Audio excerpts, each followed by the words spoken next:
কালিমার দাম আছে না নাই? আছে। অনেকেই বলে যে বিভিন্ন জায়গায় জিকির আজকার করা হয়, আর অনেকে টিটকারি করে। কি বলে?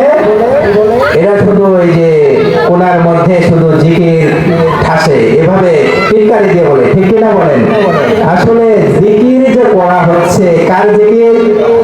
আল্লাহ তাআলা বলেন যে আয়াতটি আজকেও পড়া হয়েছে, প্রত্যেক জুমার দিনে বলা হয়, ফাযকুরুনি আযকুরুকুম, তোমরা আমার জিকির করো, আমি আল্লাহ তাআলা তোমাদের জিকির করব। সুবহানাল্লাহ। তাহলে জিকির করতে বলেছেন কে? আমরা যদি আল্লাহ তাআলা জিকির করি, যিনি আমাদেরকেও স্মরণ করবেন তিনি কে? আল্লাহ রাব্বুল আলামিন। তাহলে কেউ যদি জিকির আজকাল করে, এ নিয়ে টিটকারি করার কোনো সুযোগ নাই।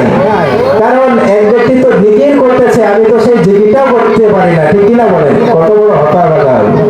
তার দ্বারা তো একটা ভালো আমল হচ্ছে, আমার দ্বারা তো সেটাও হয় না। এরকম না? তা আমি কি জন্য টিটকারি করব? আজকে আমাদের অবস্থা হয়েছে, আমি এক সিলসিলার অন্য সিলসিলা আমি দেখতে পারি না। এটাই আমাদের সমস্যা। আরে ভাই, আপনার দ্বারা একটা ভালো কাজ হচ্ছে, আপনি অন্য মানুষদেরকে দেখতে পাচ্ছেন না কেন? আপনার দ্বারা যে ভালো কাজটা হচ্ছে না, ওনার দ্বারা তো সেটা হচ্ছে। ঠিক কিনা বলেন? ওনার দ্বারা যদি একটা ভালো কাজ হয়, আপনার দ্বারা যদি আরেকটা অন্য ভালো কাজ হয়, তাহলে তো ভালো, দুইটাই তো ভালো। এখানে কি খারাপ কোনো কিছু আছে?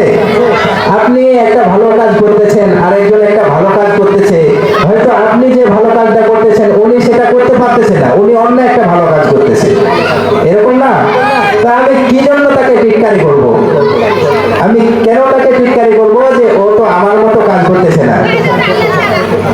উনিও তো আপনাকে এটা বলতে পারে যে আমি যেটা করি তুমি তো সেটা করো না। ঠিক না বলেন?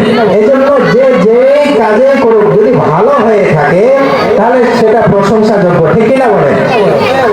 যে যে ভালো কাজ করুক, তার প্রতিদান যিনি দান করবেন